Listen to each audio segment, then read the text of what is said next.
Pastor Carlos Queiroz, pastor da Igreja de Cristo no Brasil, teólogo, irmãos, professor, conselheiro, membro efetivo da FILA, Faculdade de Teologia Latino-Americana, atualmente é assessor de Relações Eclesiásticas e Testemunho Cristão do Brasil.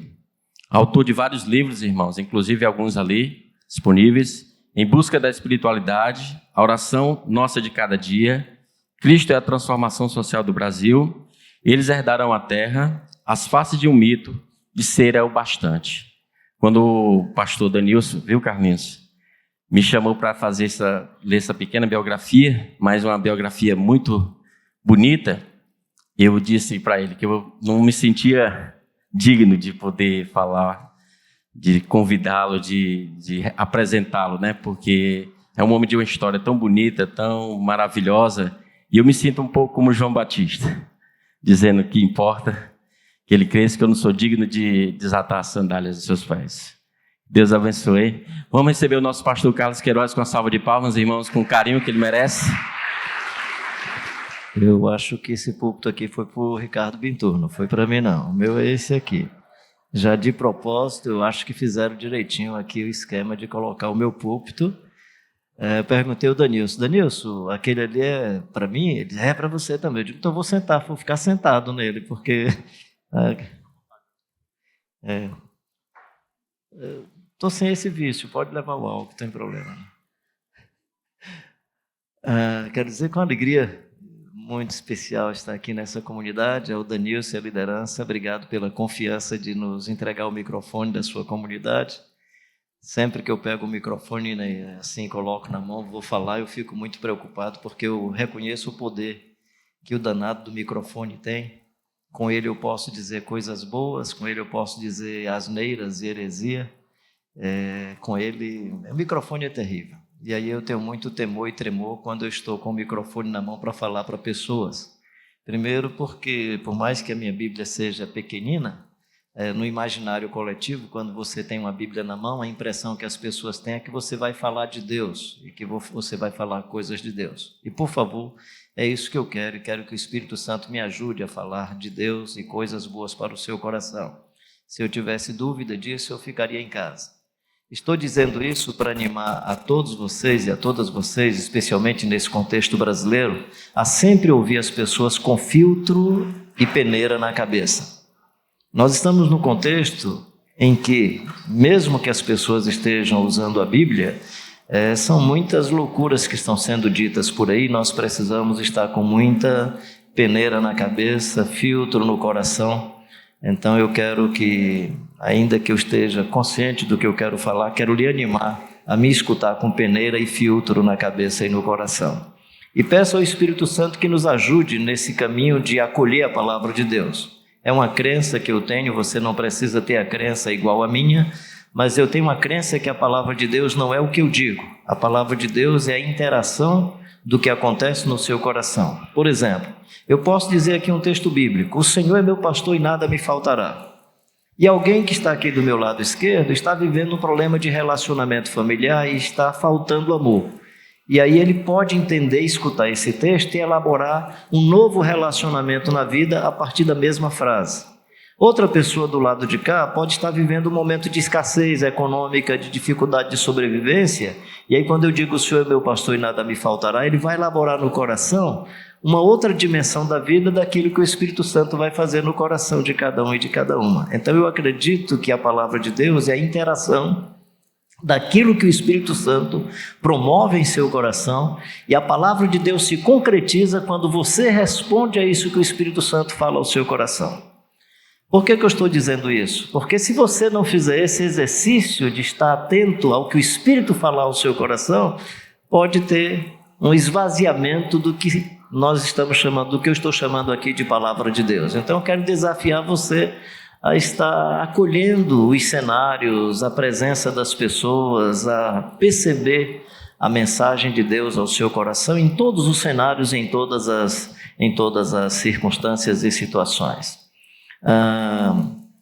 Então eu quero primeiro me colocar com vocês ou diante de vocês com temor e tremor diante desse Deus que é amoroso, misericordioso, é Pai, é Abba Pai, é Paizinho, Paizinho, mas é celestial. É celestial e diante dele eu quero estar com muito temor e com muito tremor.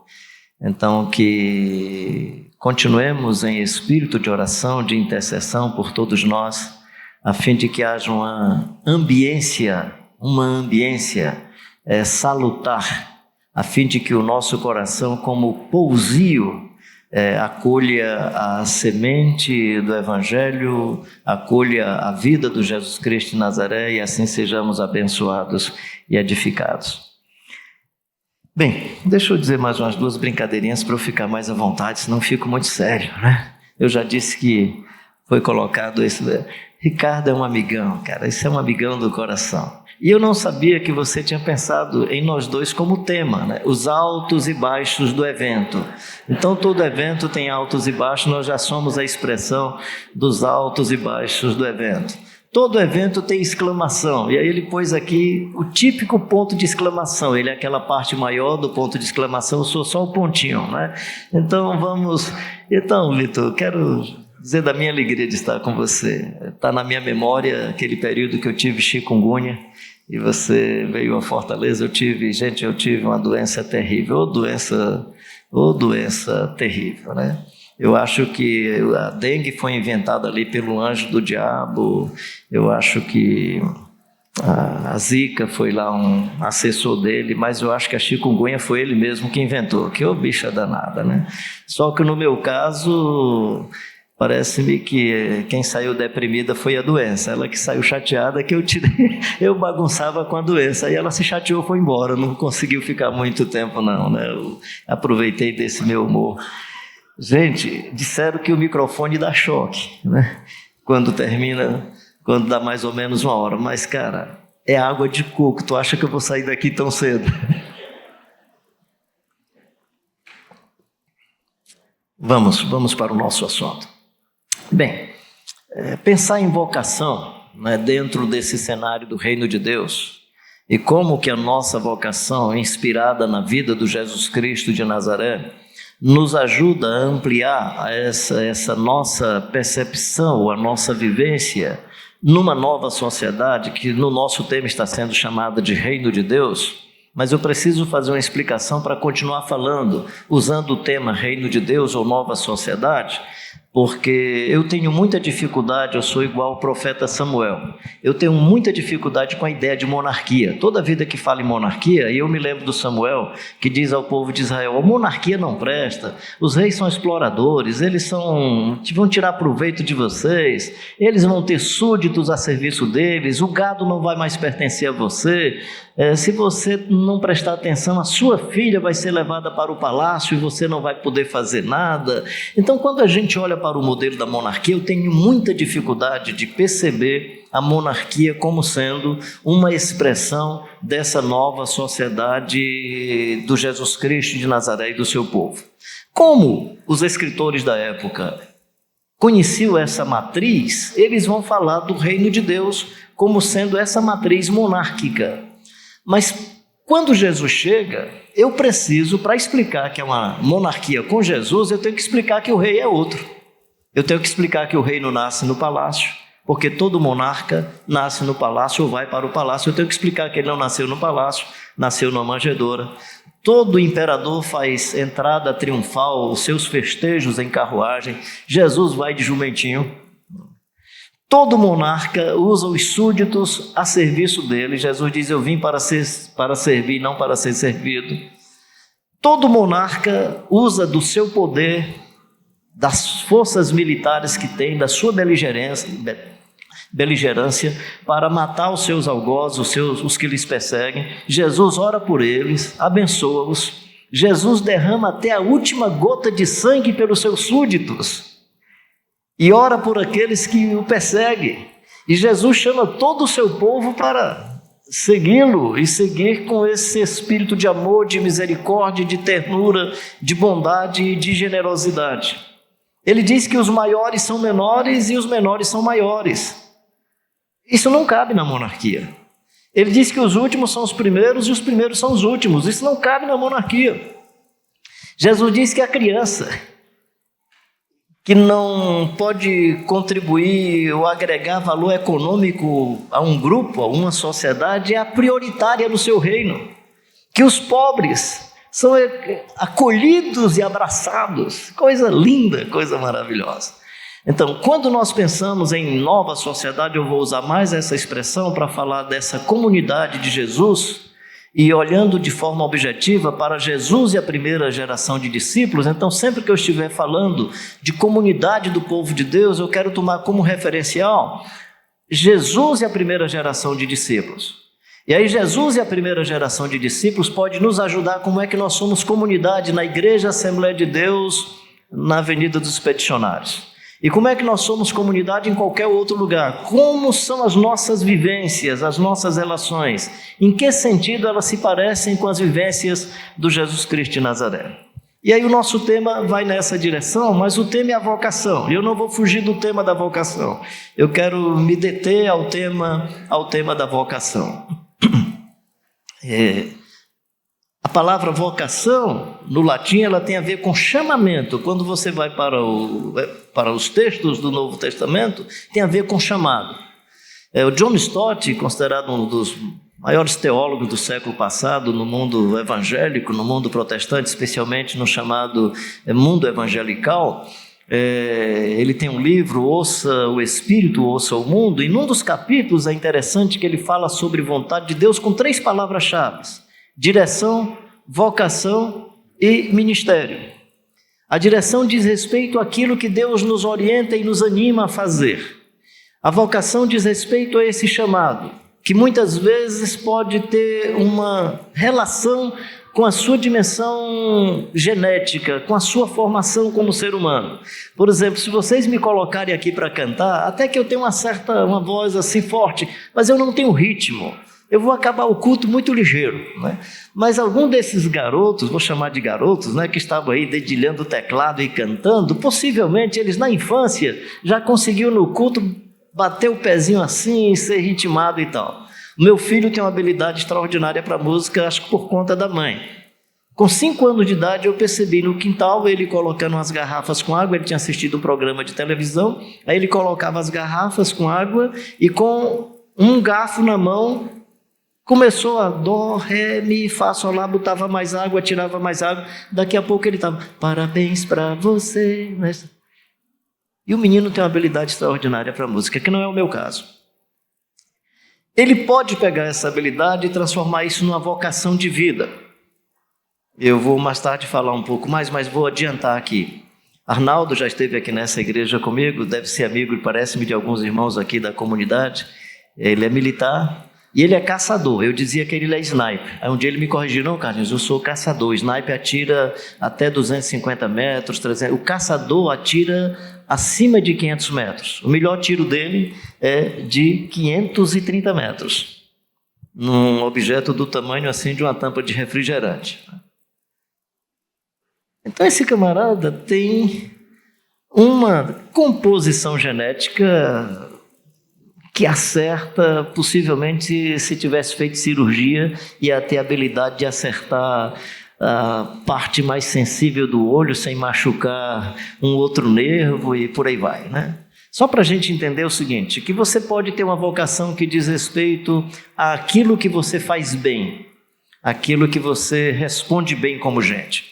Quando John Stott trabalha esse tema da vocação, ou da direção, ou do ministério, ele faz uma análise que eu acho muito interessante, o que ele vai chamar de vocação geral e vocação específica. Com essa ilustração, mais adiante, eu vou tentar explicar um pouco da vocação geral e da vocação específica. Nós somos vocacionados aqui.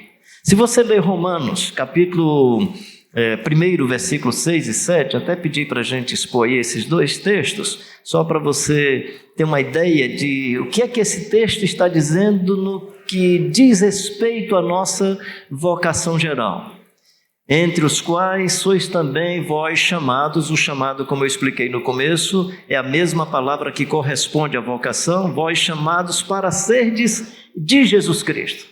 Claro que eu estou citando um texto aí de Romanos que fala a ideia de pertencimento, para sermos de Jesus Cristo. Mas eu posso vincular outros textos que não estão aí na tela, eu vou só citá-los aqui rapidamente, que é ser como Jesus Cristo.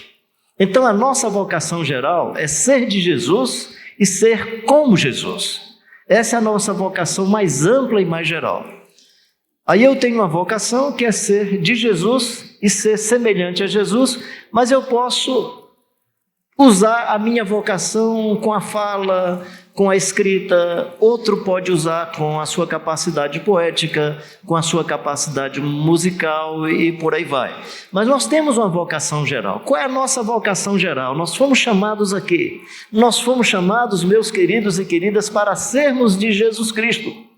Mas nós fomos chamados também para sermos semelhantes a Jesus. Nós somos como Jesus. Romanos capítulo 8, se você observar, Paulo vai dizer que todos nós fomos predestinados, pré-organizados, pré-estabelecidos para vivermos conforme a imagem de Jesus Cristo, o Filho de Deus. Eu fico observando aí armenianos, calvinistas discutindo sobre essa história da predestinação. Respeito essas discussões e tudo, mas eu entendo pouco disso. Honestamente, eu entendo pouco disso. Estou sendo honesto, não é falsa humildade não, nem me interesso muito por esses assuntos. O que me interessa é o que está escrito no texto. O que está predestinado é o macro projeto da vida. O macro projeto da vida que está estabelecido é que eu chegue ao final da minha existência e eu seja semelhante ao Jesus de Nazaré. O predestino é o projeto. Esse é o predestino. E aí, nesse sentido, eu sou calvinista armeniano, porque eu acredito que está predestinado o projeto que é Jesus. E acredito que eu sou livre para escolher ou não esse projeto. Eu sou livre para escolher. Se alguém quer vir após mim, negue-se a si mesmo, tome a sua cruz e siga-me. Então, o que está projetado, o que está predestinado é a imagem e semelhança de Jesus. E isso é um projeto geral para todos nós. Todos nós estamos sendo predestinados para vivermos conforme a imagem de Jesus Cristo, o Filho de Deus. Como é que eu consigo isso? Pelo poder do Espírito Santo. Onde é que está? Em 2 Coríntios capítulo 3, versículos 16 e 17. Quando Jesus é revelado, o véu do templo é rasgado, o esquema da religião se destrói. Essa figura, o véu do templo rasgado, está dizendo muito mais respeito, ou com respeito ao desvendamento da revelação de Jesus, que nos ajuda a enxergar que a religião era um engano. Aí toda a matriz religiosa se desfaz porque Jesus foi revelado. Jesus foi revelado. E aí somos transformados de glória em glória até a imagem de Jesus, o Filho de Deus. Então, do ponto de vista anteriormente dito por Paulo, nós fomos predestinados conforme a imagem de Jesus. Pensando na perspectiva presente, nós somos transformados de glória em glória.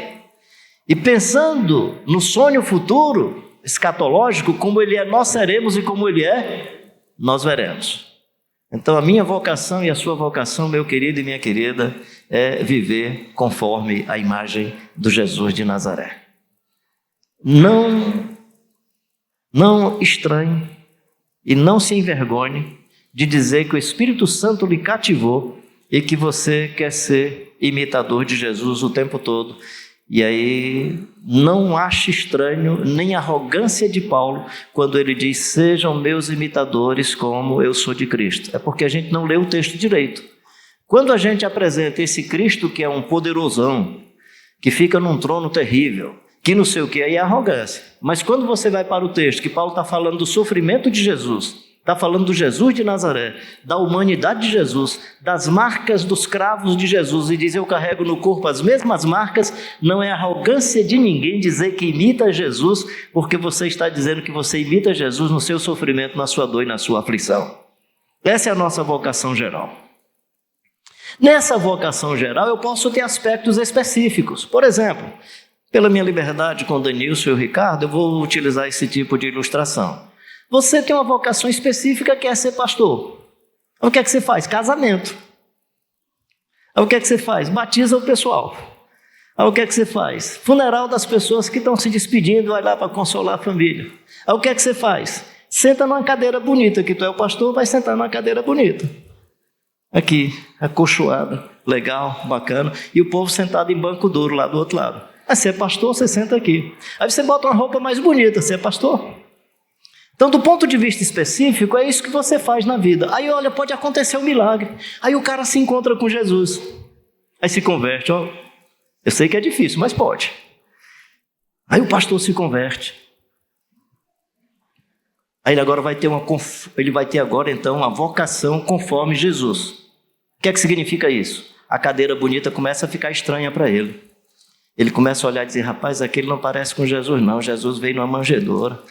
Ele é o Jesus de Nazaré, pode de Nazaré sair alguma coisa que preste? Aí ele começa a ficar em conflito.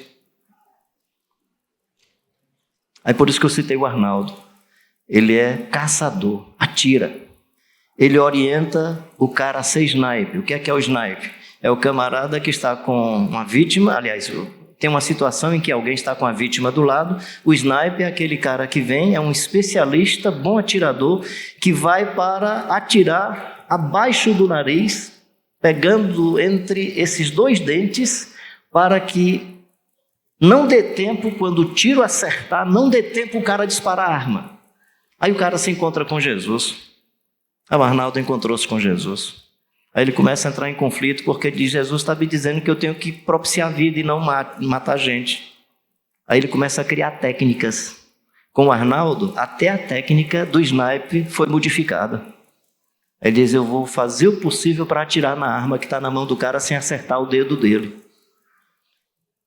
Na última hipótese, ele criou agora o tiro que é chamado tiro de mobilização, que é acertar no músculo aqui acima da clavícula para o indivíduo perder. Gente, só Jesus faz isso. Jesus converte até a arte de atirar. Para propiciar a vida, não para matar. Não é atirar para matar. Inclusive, ele tem direito a usar arma e não usa arma depois que conheceu Jesus. E não entende como é que pastores ficam falando sobre o uso de arma, apoiando o uso de arma. Eu estou falando, não é um pastor aqui, barbinha branca, tal, não. Estou falando de um cara que é professor de jiu-jitsu, disputou o último campeonato cearense. E eu fui pregar numa congregação de uma Assembleia de Deus aqui na periferia, ele foi comigo, no caminho ele veio dizendo, Carlinhos, ora por mim que amanhã eu vou disputar o campeonato cearense de jiu-jitsu. É mesmo, cara? E eu vou sair vitorioso. Eu disse, que legal, parabéns. Porque para mim, Carlinhos, ser vitorioso vai ser não machucar nenhum dos meus adversários. Ele foi vice-campeão e não foi campeão. Porque ele teve a chance, mas percebeu que machucaria o rapaz, não machucou. A vocação específica dele é física. Desculpa uma ilustração tão limitada para falar dessa beleza do Evangelho, mas a vocação geral é ser semelhante ao Jesus de Nazaré. A vocação geral é: eu sou tentado a pedir fogo do céu, por favor. Talvez Jesus nem passou por essa tentação. Sou eu imaginando se eu tivesse na figura de Jesus, o discípulo dizendo, ei Carlinhos, imagina um cara desse tamanho tivesse poder de pedir fogo do céu, né? Pede fogo do céu aí, que é só você pedir fogo do céu, você vai queimar todo mundo aí, cara. Deixa esse negócio, esse Pilatos está aí, acaba. Quando a Bíblia diz que Jesus é mais do que vencedor, não é porque Jesus venceu inimigos, pessoas. Quando a Bíblia diz que Jesus é mais do que vencedor, é porque Jesus venceu o risco da maldade invadir seu coração. É porque Jesus venceu o risco de se tornar violento. É porque Jesus venceu a possibilidade de se tornar perverso.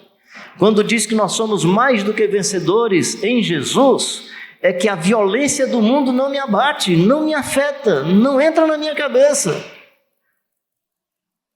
É que eu posso orar e pedir a Deus, prepara uma mesa na presença dos meus inimigos e unges a minha cabeça com óleo. Qual é a nossa vocação geral? É ser de Jesus e ser semelhantes a Jesus. Fora disso, meu querido, pode viver à vontade. Qual é a vocação geral? Vou citar aqui alguns nomes, eu espero que eu não me decepcione com a história deles. Não os conheço tão de perto, teve um tempo que eu apoiava os atletas de Cristo aqui, por causa disso eu tinha acesso a outros atletas de Cristo, mas João Leite sempre me impressionou. Alex Dias Ribeiro sempre me impressionou. Estou falando de quem? De pessoas em atividades naturais da vida, em atividades do seu cotidiano, atividades complexas, de muita concorrência, de muita mentira, e por causa do contato físico, da possibilidade de violência, e esses moços, me parece que até hoje deram bom testemunho da vida, porque eles tinham essa noção de ser chamado para ser seguidor de Jesus, e ainda que na atividade específica fosse ser atleta, na vocação geral, eles estavam dispostos a serem seguidores do Jesus Cristo de Nazaré. Ou seja, você pode, na sua vocação específica, ser um diácono, ser um presbítero, ser um médico, ser um engenheiro, ser um cidadão do espaço público da sociedade, um funcionário público. Pode. O que você não pode é permitir que esses aspectos da sua vocação específica abafem a nossa dimensão mais ampla, mais completa e mais plena, que é sermos seguidores do Jesus Cristo de Nazaré. Você é seguidor do Jesus de Nazaré, meu querido? Eu fui aluno da engenharia agronômica, e eu era mais crente do que hoje. Eu andava com a Bíblia bem grande em cima dos livros, de propósito, era para os caras saberem que eu era crente e tal, né? E por causa disso, eles faziam maior galhofa comigo. Eu não era pastor, eu era só estudante, garotão, mas eles me chamavam de pastor, mas fazendo galhofa. A Alessi, minha irmã, estudava em economia doméstica, na época, hoje nutrição, ou tem as duas faculdades, não sei agora como é que é, mas ela pagava algumas disciplinas onde o pessoal da agronomia também, a tecnologia dos alimentos, bioquímica, e por conta disso nós íamos juntos, pegava o ônibus ali na Juveta Feitosa para ir para o campus universitário. A Alessi, minha irmã, bonitinha assim, baixinha, cinturinha bem feita, quando ela subiu, os meus colegas sabiam que ela era minha irmã, mas só para bagunçar. Pastorzinho, arranja uma ovelhinha dessa para gente lá no teu rebanho, tem mais outras ovelhas. Fazia a maior galhofa comigo, e sempre fazia um galhofa comigo, eu levava na brincadeira. Um dia, prova de entomologia, aí professor Egino, um gentleman, um homem bacana, vinha com aquele pacote de provas para entregar a cada um. Antes de entregar, ele disse: pessoal, eu acabei de receber a ligação da mãe de um colega de vocês, porque o pai faleceu ontem, o sepultamento é agora às 16 horas, isso era mais ou menos 14 horas, 14h10, vai ter o sepultamento às 16 horas. Ela perguntou se ele poderia ter a chance de uma segunda chamada, de fazer a prova depois. Eu já marquei a data, mas eu vindo para cá, eu senti assim, um desejo no meu coração de perguntar quantos de vocês querem ser solidários com um amigo de vocês e querem ir lá para apoiar o amigo e tal. E eu faço, com quem for, eu faço a prova no dia que eu fizer a prova com o rapaz. Eu tinha estudado pouco, mais do que querer ser solidário com meu amigo, é porque eu queria ter chance de estudar um pouco mais. Olhei para o Zelmo: eu estou na Kombi do meu pai, tu está no teu carro? O Zelmo tinha um Chevette. Ele: tô, Carlinhos, vamos perguntar aí quem quer. Pessoal, tem uma Kombi e um carro aqui, dá para levar aí uns 12, 14. Eu sei que nós formamos um grupo de 12, 14 amigos e fomos para a casa do nosso colega, aqui em Parangaba, a casa dele. Casa assim, construção antiga, 2 pés na minha memória, mangueira. Sei que era uma sombra legal. Nós chegamos, nos identificamos para a família, o nosso colega não estava, ele tinha ido buscar o padre. Aí daqui para frente, se você é católico, eu espero que você escute a minha história com muita misericórdia, mas assim, não tenho nenhum sentido aqui, nenhuma vontade de bagunçar com a sua religião. Mas aí o rapaz não estava, nós ficamos lá conversando, batendo papo, esperando o nosso colega. Ele chegou, como a gente diz aqui no Nordeste, fumando numa quenga, siri numa lata. A família tinha acertado com o padre vir para fazer aquele missa de celebração, de encomendar o corpo do cidadão e tal. E aí ele foi buscar o padre e não encontrou o padre. Católico praticante, preocupado o que seria da alma do pai que ficaria vagando. Então ele entrou, quando nos viu, se surpreendeu, e a primeira informação foi para nós. Fui buscar aquele, aí dizia um palavrão com o cidadão aqui, e ele não estava lá, acertou com a gente aquele, aí dizia outro palavrão. O que é que vai ser da alma do meu pai? O Zé, esse meu amigo, também era muito católico, né? Aí olhou e disse: não, rapaz, se preocupa não, o pastor Carlinhos aqui encomenda a alma do teu pai. Cara, Ele olhou para mim assim com os olhos ávidos. Encomenda, Carlande? Encomendo.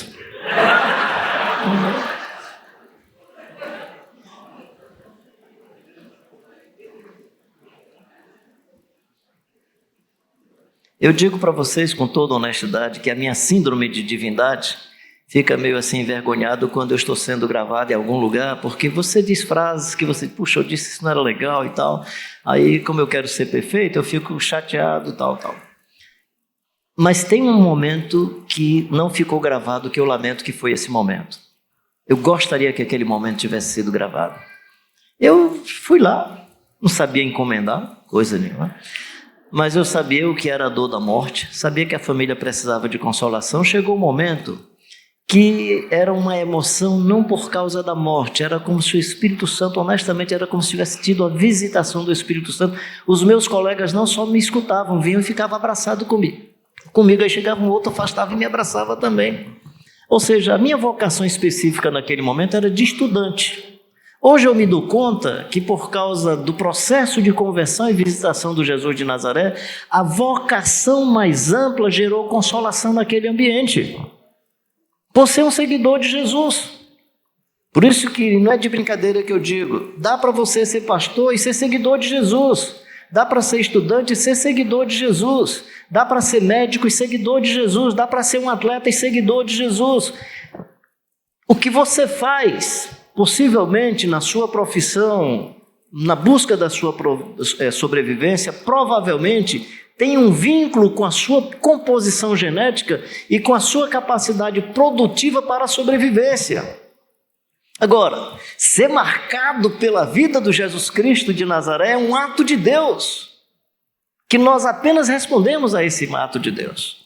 Somos de Jesus e somos chamados à santidade. Coloca o 7 aí outra vez, 1:7, Romanos 1:7. Eu vou adiantar um pouco aqui o passo, que eu acho que daqui a pouco vai dar choque aqui.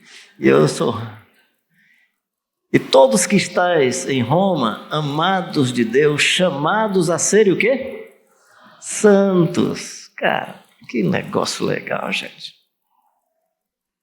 O que é um café simples? É um café santo.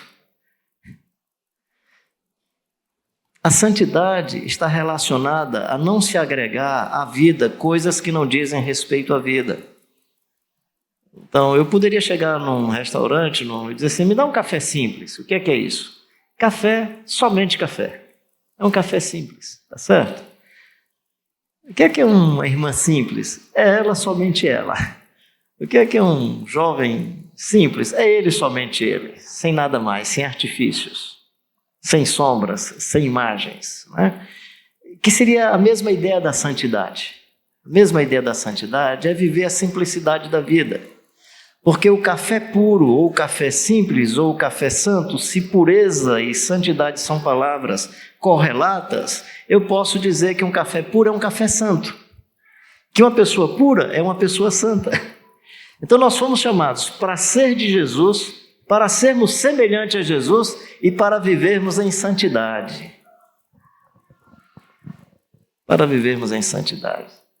Significa, então, para vivermos a beleza da singeleza de nossa existência.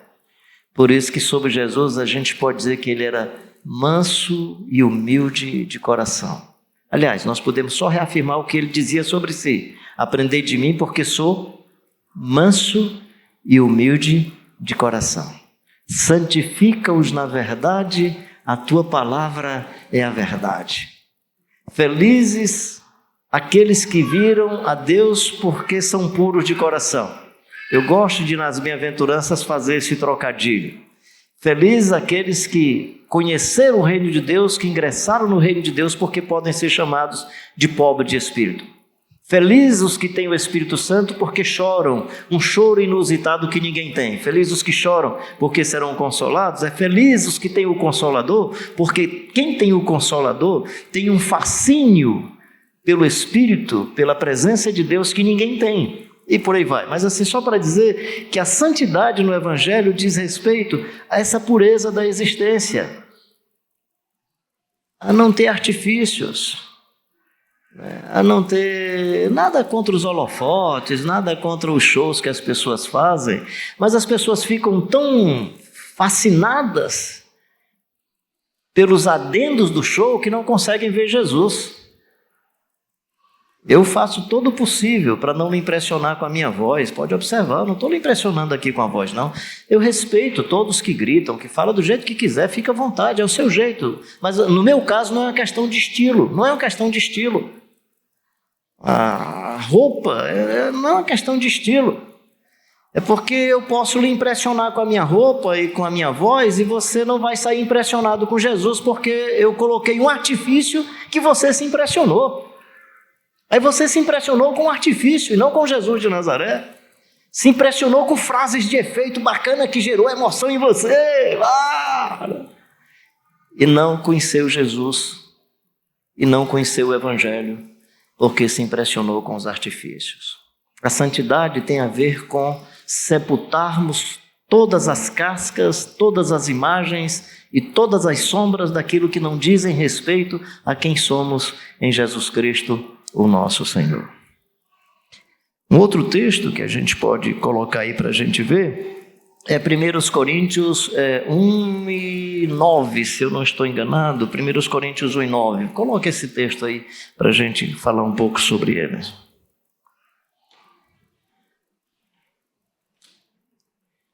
Vamos ler juntos? Dá para ler junto aí? Vamos lá.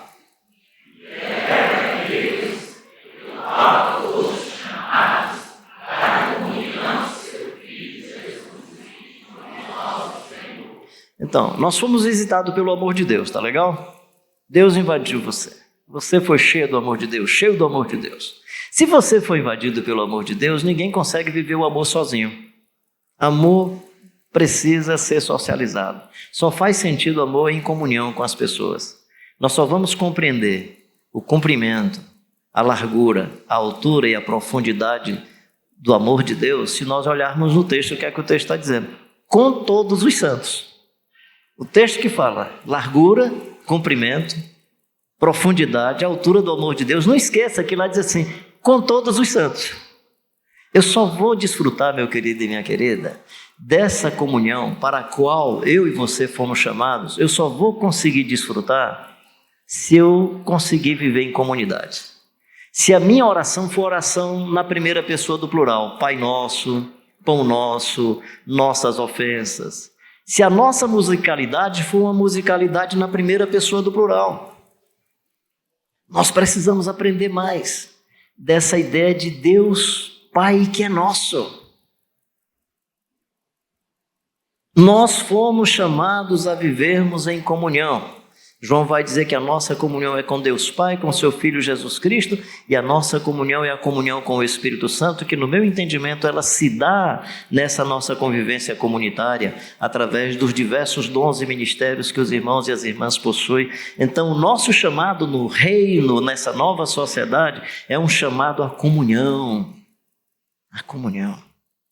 à amizade.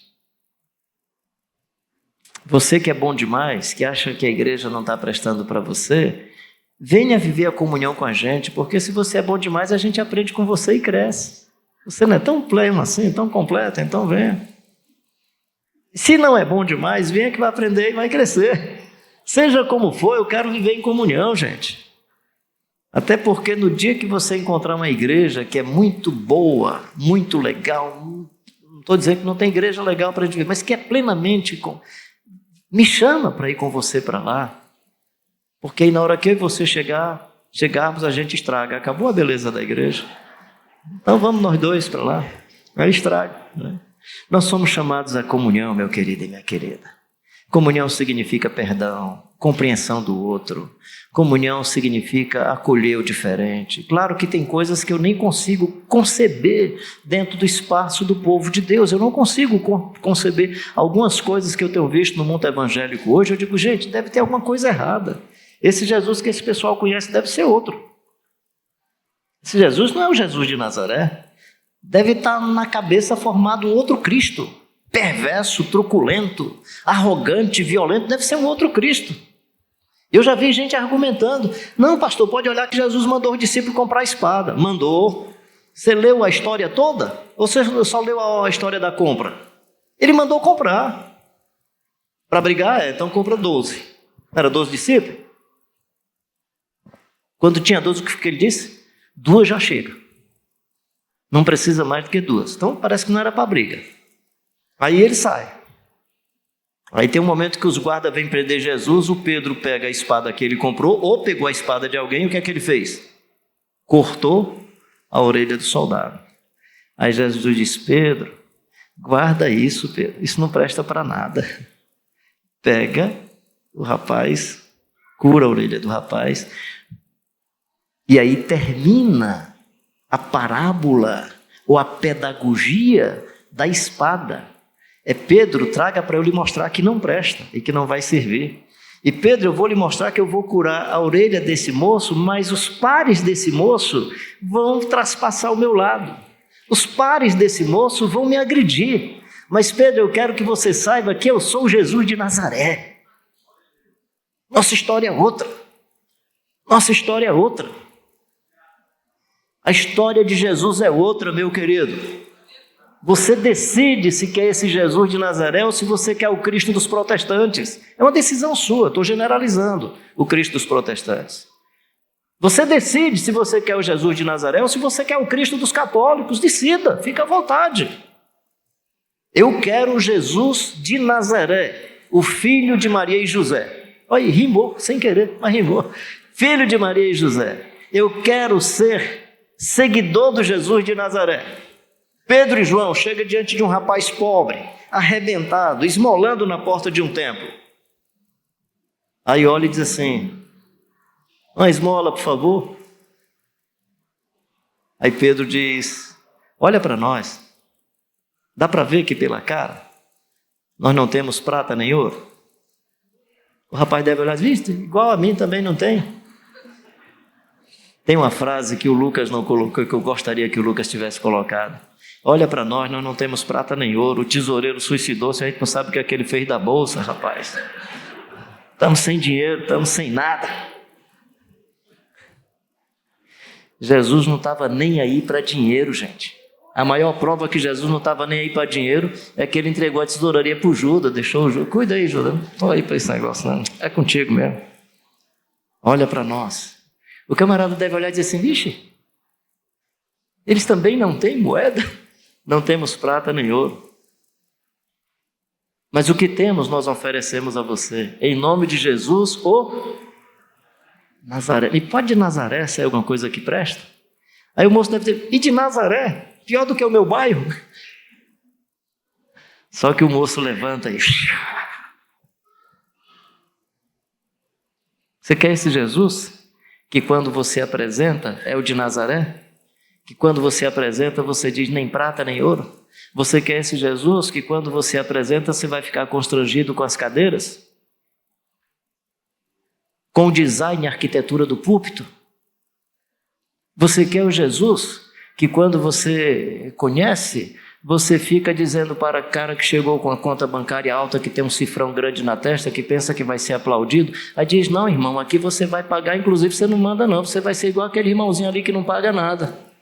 E aquele irmão que é de oração vai estar aqui na frente mais do que você. Você quer esse Jesus? Você quer o Jesus que vem uma pessoa que tem retórica e fala, mas se vir uma senhora um dia que não sabe falar direito, vai ter chance de pegar o microfone, xingar a gente, gritar com a gente, dizer o que quiser?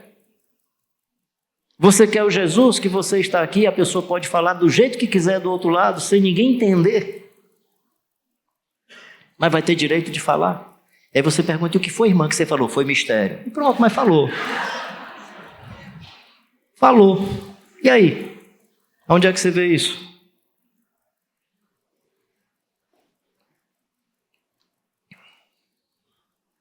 Então a santidade que eu estou falando é essa santidade. É essa santidade. Nós somos chamados, aí depois você pode ler todo o livro de Gálatas. Tu está com o texto aí de Gálatas? Gálatas, coloca aí para mim 5:13. Gálatas 5:13, coloca esse texto aí, que esse texto é muito lindo. Se bem que para esse assunto eu preferiria 2 Coríntios 2:16 e 17, mas eu vou fazer uma ponte com ele. Porque como esse aí tem a palavra chamados, aí eu então coloco o chamado, para ficar dentro do tema. Mas o que amplia melhor a ideia é 2 Coríntios 2:16 e 17, porque vós, irmãos, fostes chamados à liberdade. Eu sou encantado com esse texto, gente. Como Paulo está falando aí nesse texto, escrevendo aos Gálatas sobre o ser livre, mas ter cuidado para não ser livre para o pecado, eu vou para o de 2 Coríntios. 2 Coríntios 2:16 e 17, que quando ele fala ali de liberdade, não tem uma relação com o pecado, tem uma relação com a natureza daquilo que eu sou. Ou seja, só para você perceber, e eu espero me comunicar bem com isso. Onde é que o peixe é livre? Dentro d'água. Peixe só é livre dentro d'água. Onde é que uma águia é livre? No firmamento. Onde é que uma serpente é livre? Nas locas de pedra. Ou seja, cada ser só é livre quando vinculado à sua vocação daquilo que esse ser é. Fora disso, ele é escravo. Então você não pode convidar um golfinho para fazer Cooper à beira-mar. Porque o habitat externo não é dele, ele só é livre dentro d'água. Fora desse habitat, ele é escravo. Qual é o meu habitat e o seu, meu querido, se você conheceu Jesus? É viver no mar da graça de Deus. É viver no firmamento do amor. É viver nessa ambiência extraordinária da ternura, da justiça, da paz, da generosidade. Esse é o mar da minha vivência. E aí nesse mar eu sou livre. E aí eu sou livre para ser transformado de glória em glória para a plenitude dessa vivência. Fora disso, eu sou escravo. Fora disso eu não existo.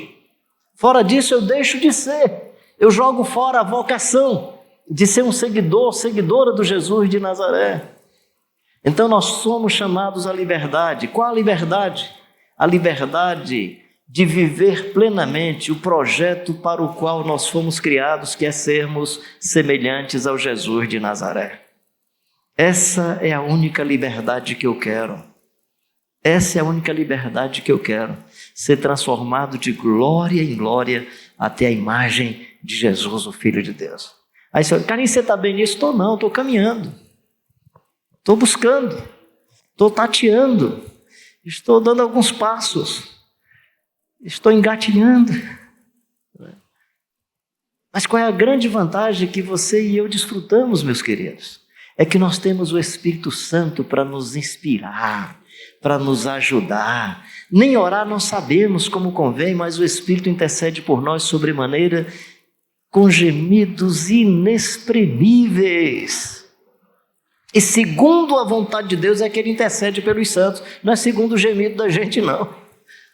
É interessante que essa expressão gemido do Espírito faz logo imediatamente uma vinculação com a vontade de Deus. Ele que conhece os nossos corações e entende a plenitude de Deus, segundo a vontade de Deus é que Ele intercede pelos santos. Então, se vocação tem uma vinculação com a vontade de Deus, eu preciso da graça e do poder do Espírito Santo para viver bem a minha vocação. Depois nós somos chamados a sermos seguidores de Jesus Cristo, o príncipe da paz. Jesus, o príncipe da paz. Nós fomos chamados a sermos pacificadores. Paulo vai dizer lá na carta aos Colossenses que nós fomos chamados para termos essa consciência de Jesus e vivermos essa paz que excede toda a compreensão humana. Meu querido e minha querida, eu sou seguidor do Jesus Cristo, o príncipe da paz. Você quer um homem de guerra? Fica com ele. Eu quero o príncipe da paz. Conselheiro maravilhoso, Pai da eternidade, príncipe da paz. Eu vivi em Angola 3 anos, país comunista, proibido por muito tempo as expressões religiosas públicas, e eu me lembro que eu tive o privilégio, em 1991, de assistir uma das primeiras manifestações quando as religiões poderiam se expressar publicamente, e eu fui para um culto evangélico num teatro em Luanda. Cabia mais ou menos 2.000 pessoas, e um grupo do Brasil foi para cantar. E eu fui, sentei bem na frente assim para ver o grupo brasileiro cantando. País há 30 anos de guerra, gente. Ninguém queria mais nem falar em guerra. Ninguém queria mais nem saber de guerra. E o grupo foi tão ingênuo e sem discernimento que a primeira música foi Homem de Guerra é Jeová. Eu disse, meu Deus, uau! Eu pensei que eles iam trazer e falar sobre o príncipe da paz. Imagina, eu vou para a Rússia, aí chego lá para o Putin, homem de guerra. Aí, cara, acabou. Acabou, matou. Aí eu chego no Brasil, falo isso há mais de 20 anos, já falei isso aqui, desculpa ser repetitivo. Eu chego no Brasil, um ambiente de violência no futebol, violência nos esportes de um modo geral, violência no trânsito, violência em tudo que é lugar. Aí eu venho para a igreja, porque na igreja não, a igreja é um lugar de paz, é o príncipe da paz. Aí eu chego, o pessoal está cantando, peguei meus inimigos e os atravessei. Posso pisar na tropa e saltar a muralha, que é uma música bacana para a gente evangelizar nos presídios, que eles estão doidos para pisar na tropa e saltar a muralha. Você me xingou, você disse coisas comigo, mas agora eu estou aqui em cima, no palco, você está embaixo. Isso me dá uma vitória com sabor de açúcar, sabor de açúcar, sabor de açúcar. E a gente vai cantando. Daqui a pouco nós estamos fazendo marcha para Jesus com um sinalzinho de arma e não sabemos que todo esse discurso e toda essa violência que estava no coração achou uma pavimentação para se expor. E aí eu fico dizendo que eu sou vocacionado para seguir a Jesus, para ser de Jesus e do seu evangelho. Meus irmãos, ou nós vamos ter discernimento e passamos por uma conversão profunda e um arrependimento intenso para seguir a Jesus. E por favor, aqui não tem nada a ver com ideologia de esquerda, ideologia de direita não. Tem a ver com o evangelho de Jesus que consegue denunciar as duas opções e consegue propor vida. Não é um lado e um outro. Ainda que historicamente, na minha vocação específica, eu possa viver lados que estão aí à disposição, a minha vocação mais geral e mais ampla não pode inclusive deixar que eu fique inimigo dos meus irmãos e irmãs, a não ser por questões sérias e mais obtusas que possam acontecer, de tal forma que nós não possamos manter o diálogo, mas quando isso acontecer, não é por causa do seguidor de Jesus, é o outro que não quer. Eu não tenho problema de dialogar, de me aproximar das pessoas, de conversar com as pessoas. Estava pregando um dia na nossa comunidade, era antes de um período de Natal e fim de ano, aí uma jovem assim chorando, mas aí eu disse, eu vou depois falar com ela. Aí cheguei e disse, e aí minha querida, gostou do culto? Gostei, pastor. E da mensagem? Não entendi nada. Quem sabe era isso mais que eu queria ouvir, né? Estava tocada, por isso que eu me emocionei e tal. Ah, tá bom.